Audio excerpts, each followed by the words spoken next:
novedades.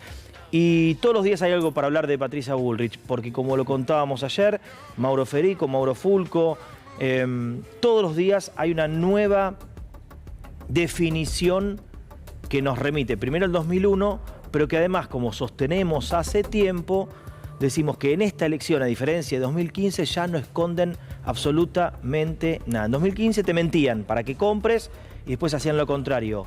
En esta te lo estamos advirtiendo, no solamente nosotros, al analizar lo que dicen, porque algunas palabras que utilizan son muy técnicas y para muchos quizás pasa de largo, ahora nos vamos a tener con los que saben, pero ya te lo dicen de frente, ya te dicen flexibilización laboral, ya empiezan a hablar de convenios colectivos de trabajo, hay que reformular algunos esquemas, bueno, todo muy 2001.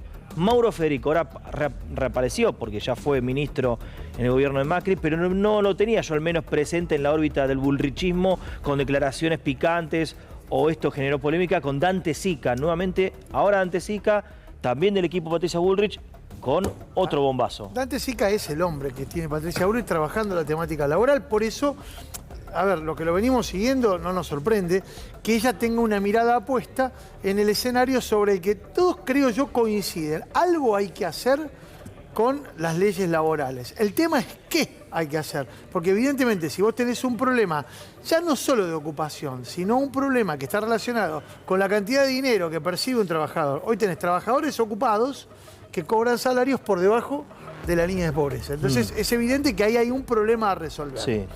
La generación de empleo es el problema de base. Ahora, para generar más empleo, ¿qué hay que hacer? Patricia Bullrich recurre a las viejas fórmulas. ¿Cuáles son las viejas fórmulas? Las que en algún momento implementó Cavallo, ¿se acuerdan? Bueno, tratemos de darles condiciones a los patrones, a las empresas, que sean favorecedoras de esta posibilidad de que empleen. Por ejemplo, que no paguen cargas patronales. Claro, reducir las cargas patronales, claro. Eso no funcionó de otra forma que no fuera la precarización laboral, la evasión de esas cargas patronales y, por supuesto, para nada resolver el tema de la desocupación. El otro problema sobrevino ya con el gobierno de la Alianza, con esta mujer como ministra de Trabajo. Eso fue conocido como la flexibilización laboral, que tanto resistió, sobre todo, los gremios que en ese momento no eran de la CGT oficial. El MTA, que encabezaba Hugo Moyano. Ustedes se acuerdan de aquellas marchas del movimiento de los trabajadores agremiados argentinos que se llevaban a cabo masivamente con la participación de aquella CTA de Víctor de Genaro. Te hablo de aquel 2000, 1999-2000 con Patricia Bullrich como ministra de Trabajo. No, con Alberto Flammarique como ministro de Trabajo.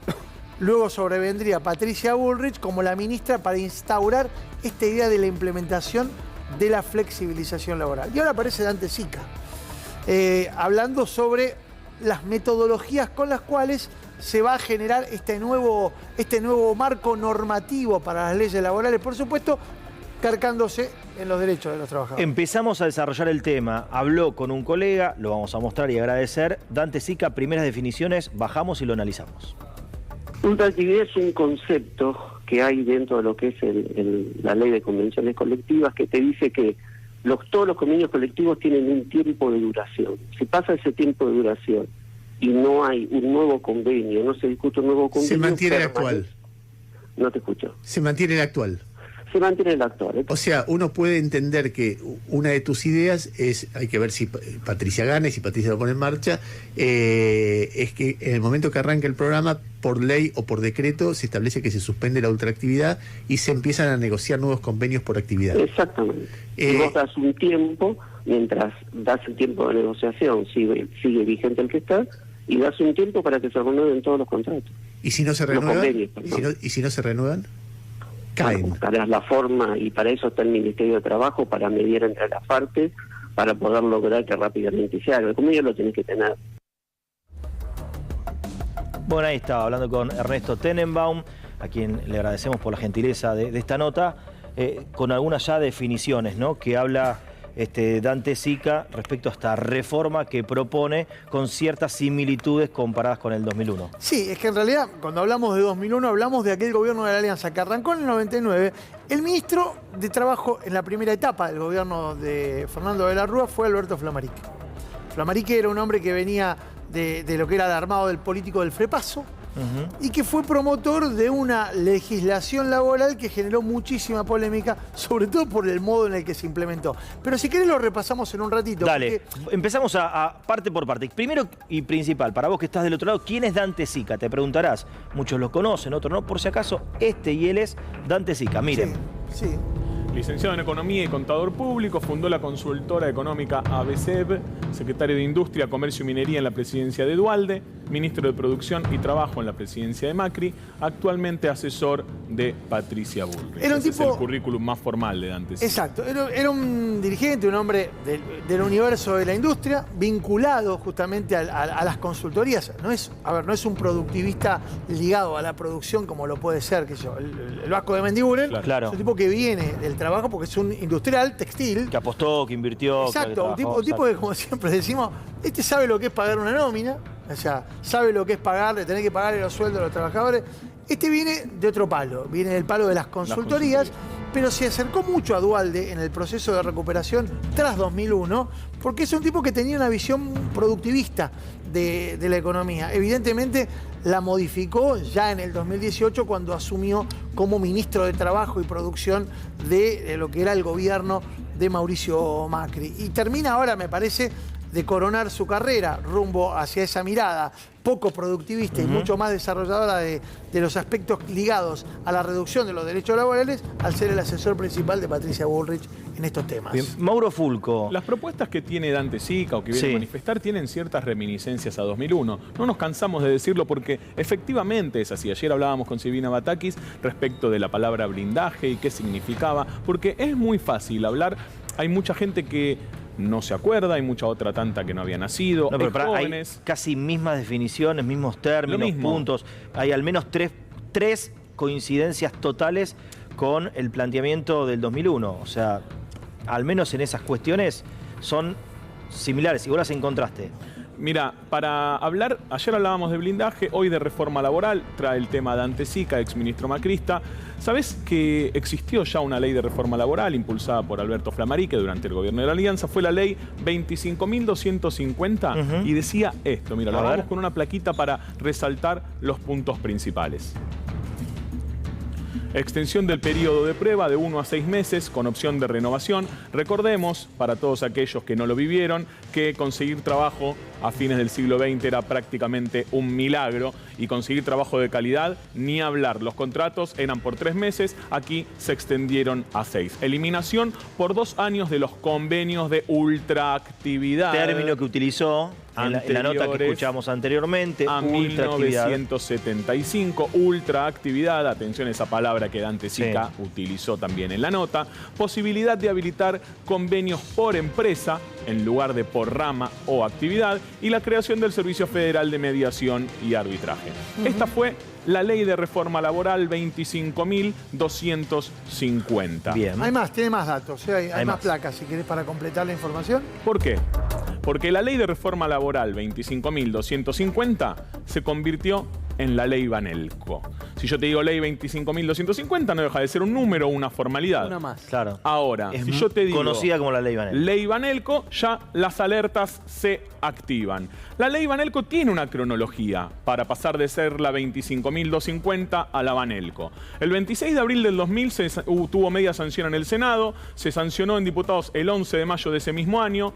El 29 de mayo, Hugo Moyano denuncia que el ministro Alberto Flammarique, el entonces ministro de Trabajo, le dijo que manejaba a los senadores con la Banelco. ¿Qué significa eso? De ahí nace el término, ¿no? Ahí queda bautizada. ¿Puedo usar la palabra sobornos o no? Yo te diría los manejaba con la Banelco. Que no, porque la justicia después, la justicia federal, siempre tan preocupada por estas cuestiones, dejó eximido de culpa y cargo a los responsables de todo ese proceso. Entonces, estás spoileando el final de la película. Pero claro. Estás yendo al final de la película.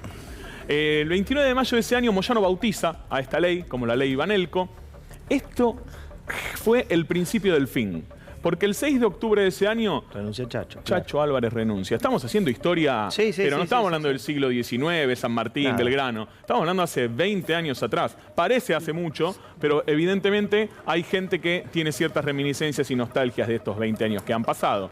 En junio de 2003, Mario Pontacuarto, este nombre puede resultar desconocido para muchísima gente, era el secretario parlamentario del Senado, se confiesa ante la revista TXT, la extinta revista TXT, ante la colega Fernanda Villosio, y admite que repartió 4.3 millones de dólares entre senadores. ¿Y eso qué era entonces? Si no- Bueno, esa, me mira. Mario Pontacuarto dice que fue para repartir coimas. Claro, coimas, Fue citado a sobornos. declarar a fin de año.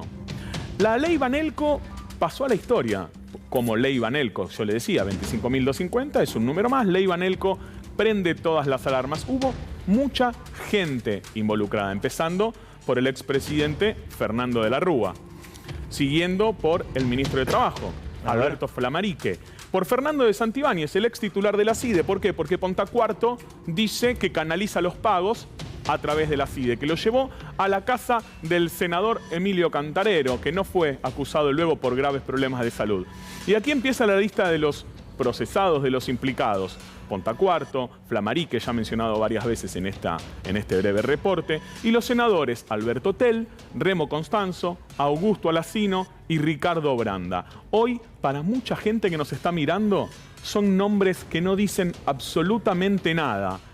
Algunos de estos que están en la lista son acusados de pagar las coimas y otros de cobrarlas. No, Los que no fueron acusados son Cantarero por graves problemas de salud y Exacto. Genud, que se suicidó en 2008. Esos son los nombres de los protagonistas. Sí, Mauro, no, ¿cómo no. termina la historia? no, es que veo ahí, vos tenés en la primera línea, los primeros, los que están los cuatro primeros. Los 4 primeros. Supuestamente son aquellos que montaron el dispositivo Los pagadores. para agarpar esa guita, esos 4 palos y pico de dólares, que como bien señalabas recién en la cronología, Maurito, en una charla, en una entrevista periodística, en una conferencia de prensa, cuando a Moyano le preguntan por esto, él dijo: che, pero ¿y los senadores qué va a pasar? Y el que nos dijo Flamarique, nos dijo que para los senadores tenía la Banelco. Lo manejamos con la Banelco. Lo manejamos con la Lo Banelco. manejamos con la Banelco. Esa fue la frase que desató toda esta investigación, que posteriormente, como bien dijo aquí el amigo Fulco, se efectuó a través de una publicación periodística. Ahora, ¿qué pasó?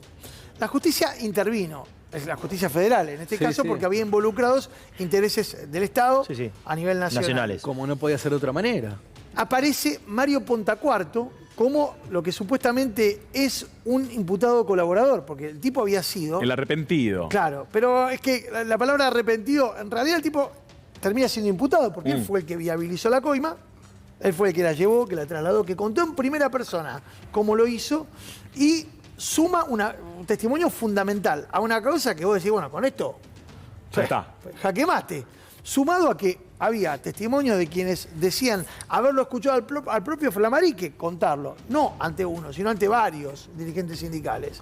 Empiezan a reconstruir, empiezan a armar todo, y claro, la justicia federal se topa una vez más con eso que hoy siempre criticamos y venimos sosteniendo, que es que la presión política hizo que a lo largo de los años se fuera diluyendo esto que fue un bombazo político que le costó al gobierno de la Rúa, entre otras cosas, perder a la pata peronista. Porque Alberto... Por Chacho. Claro, Chacho Álvarez era la pata peronista. Alberto Flamarique era un hombre de su propio espacio, porque provenía del Frepaso, y esto generó un cisma muy importante. Y fue el primer gran golpe que sufre el gobierno de Fernando de la Rúa. Detrás de lo cual, por supuesto, termina desestimándose esa denuncia y quedando Apenas todos... 6 meses después de asumir, estamos hablando, ¿no? Tremendo. Esto fue en el 99. Exacto, esto ocurre... Esto fue mediados de 2000.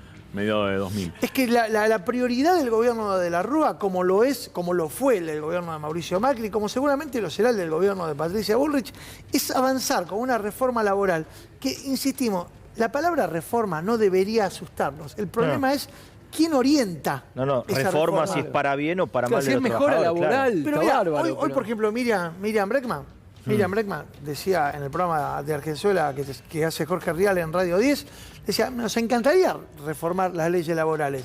Por ejemplo, 6 horas de trabajo. exacto, reducir la Total, la cantidad jornada. de Estoy de acuerdo. y poder meter un turno más para que automáticamente, más o menos, aproximadamente, 1,5 millones, 2 millones de personas puedan tener laburo.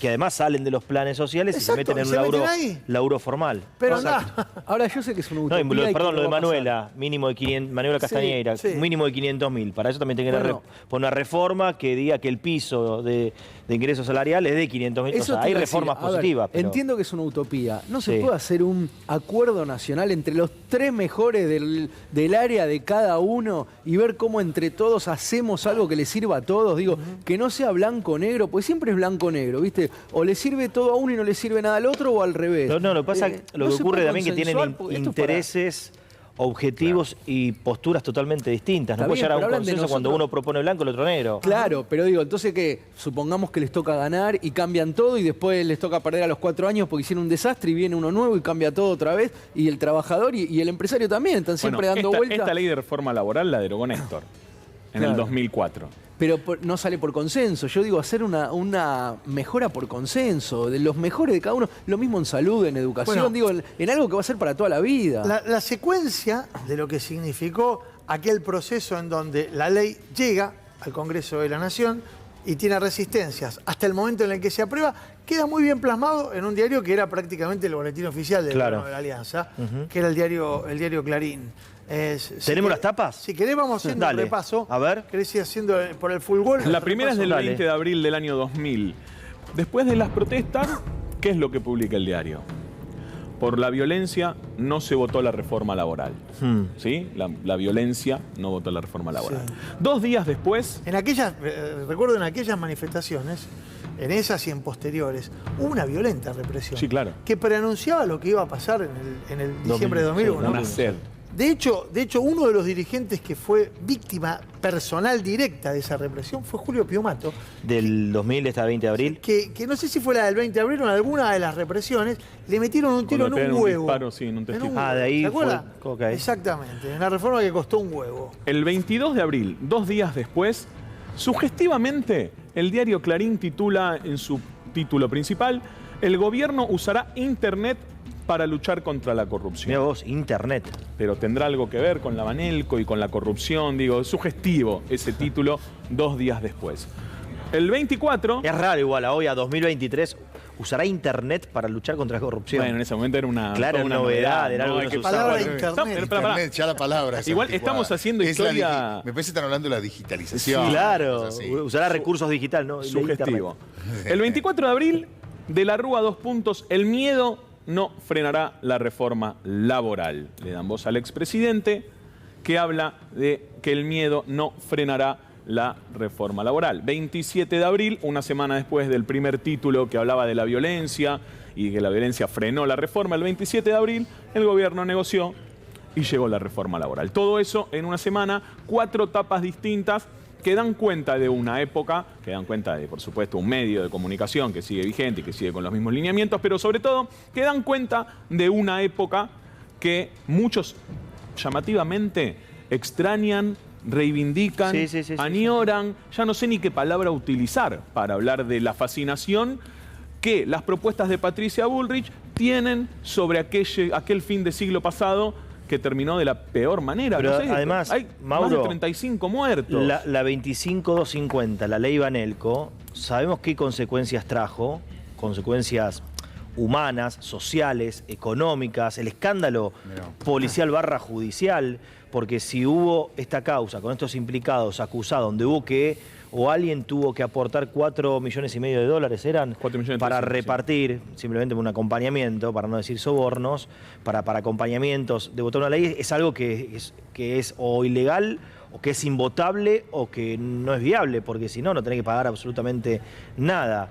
Y alguien que, como todos nosotros, sabiendo que no funcionó, que no fue algo bueno, algo que no le aportó absolutamente nada, sino que fue una complicación y algo trágico para nuestro país, ahora insisten con un Dante Sica que utiliza los mismos términos que integraba aquella ley, la 25250. Y Pero los ni mismos siquiera le años- agrega- 23 años Claro, después. Pero ni siquiera le agrega el plus de la solución. A ver, porque recién, como bien decía Mauro, más allá de cómo se gestó, y tenés razón, y no tiene que haber nada No, atrás para- habla otra vez de entrar- ultraactividad, habla del Digo, convenio colectivo de trabajo, pero ni siquiera es una ley resultó. antigremialista. Digo, ¿generó más empleo? No generó más empleo. Entonces, de última, si ahora volvés con eso, a lo sumo sumale el plus de aquella vez nos equivocamos con esto, ya entendimos que para generar más empleo vamos a hacer esto, entonces Pero ya te es la otra cosa. actualizan No, con pero ya algo. no es eso entonces, es otra cosa. Bueno, no pero no es lo mismo, sobre ya esa está. base, si querés, digo, para volver con eso. Pero si ya te fue mal y no me la actualizás y no me la arreglás, ¿por qué te iría bien ahora? Lo que vos decís, Damián, es muy importante. Lo que no funcionó, ¿por qué lo replicaríamos? Esa pregunta debiera contestarla Patricia Bullrich, Dante Sica, el blindaje, la ultraactividad, la reforma laboral. Hablamos de Alberto Flammarique. Enunciamos una cantidad de nombres que, insisto, hoy a mucha gente, a muchos de nuestros televidentes, no les dicen nada. A otros les generan una herida en el corazón imposible de resolver. Alberto Flammarique, en esos años, en esos días, en pleno escándalo por la Banelco, decía esto. Teniendo en cuenta que los senadores aseguran que usted estuvo en la negociación, que Moyano dice lo de la Banelco. Mire, yo creo que no hay que descontextualizarlo del momento cuando lo dijo, y el momento era que se empezaba un tratamiento en el Senado, y yo en ese momento lo interpreté como una estrategia de dividir o tratar de impedir el tratamiento en el Senado. Yo no hay otro motivo. Yo no he dicho lo de la Banelco. Mauro. No, me estaba pensando, a lo mejor muchos de los que nos están viendo Sí. son veteranos que tienen conocimiento de algunas cuestiones que son por ahí nociones o han leído simplemente cuestiones que tienen que ver con la legislación laboral. Pero tal vez es importante explicar qué es un convenio colectivo de trabajo y eventualmente cuando habla Dante Sica de la ultraactividad, ¿a qué se refiere con esto? Okay. Porque si no queda como un concepto, lo tirás en el chamullo de la mañana Pasa. y pasa. Parecés formado y todo, aparte, cuando lo tirás, ¿viste? Y sí. Parecés formado. Es que, espera, pero Dante Sica, a ver, Dante Sica, yo no lo puedo tildar de ignorante porque No. sabe de esto. No, no, al precisamente contrario. por eso se transforma en un elemento más peligroso en términos de lo que puede llegar a ser. Es lo que una decía, que hay legislación. definiciones técnicas que si no te detenés y desentrañás eso que quiso decir, pasa. Exacto. Al Bueno, común de la gente pasa. los convenios colectivos de trabajo lo que hacen o lo que permiten es que determinada rama de la actividad pueda tener un ámbito y a la vez un marco para normar cómo se da la relación en esa rama de actividad entre los laburantes y la empresa. O sea, cada una de las ramas de actividad tiene un convenio colectivo marco y en base a ese convenio colectivo marco vos sabés que, qué sé yo, que un metalúrgico puede tener un convenio colectivo en el que se estableció por acuerdos que la cantidad de horas de trabajo es tal, Que no puede superar tal cantidad de horas. Exacto, Que, todo cierto, todo regido por Sí, la sí. ley que rige el trabajo. Claro. y que no es lo mismo un gremio que otro, no es lo mismo el laburo de uno que de otro. No son... Exacto. Ahora, ¿qué pasa? Los convenios colectivos requieren lógicas actualizaciones. No hablamos de... La paritaria es una herramienta dentro de lo que es el convenio colectivo de trabajo. No es lo único. A veces dice, sí, la paritaria. No, la paritaria es una herramienta. Acá en la Argentina, durante muchos años, se suprimieron la paritaria. ¿eh? O sea, no hubo paritaria porque decidieron que no había posibilidad de discutir. La paritaria es la herramienta que a vos te permite discutir con el empresario y con el árbitro del Estado de cuánto va a ser la pauta de adecuación salarial de un periodo. O sea, vamos a trabajar sobre el periodo 2022-2023, bueno, de cuánto va a ser la pauta salarial y cómo se va a dar, aceptado por el sector empresarial, a requerimiento de los trabajadores o discutido con el árbitro del Estado. Vos firmás y tenés que cumplir. Si no cumplís, cometés una falta grave, en este caso. A lo sumo podés reabrirla si pasó algo en el país que no estaba previsto cuando hiciste esa paritaria. Que está contemplado esas famosas cláusulas que son las que permiten reabrir. Ahora, el convenio colectivo, a lo largo de un periodo, puede sufrir de modificaciones de contexto que obliguen a modificarlos. Es decir, que obligan a actualizarlo.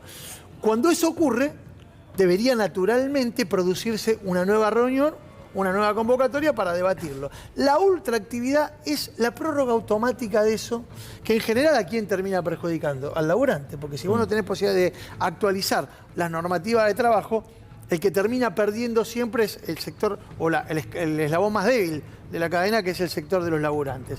Y eso es por lo que bregaba. Pues sí, bueno, que se actualicen automáticamente los convenios colectivos.